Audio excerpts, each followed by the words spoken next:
क्या सुन ठीक हो ना? तबियत ठीक है? जी हाँ जी ठीक है साहब। बोतल छोतल पीवी है तो जो पैसे छोकरा देना है। ना असा लगे जो तू पीते थे बोतल। अच्छा अच्छा ब्याह सुनाओ। ब्याह ठीक अरे रसी आज किवें भूल पियो? ए मैं बापा कहने दूं लाख ने थोड़ा बा कुछ बड़े पैसे ले घिना ए नवा शौक लगे व्यापार दा बाग घिना है वधु वाला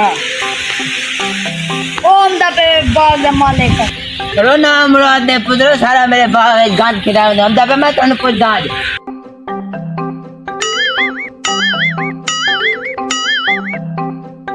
खड़े गया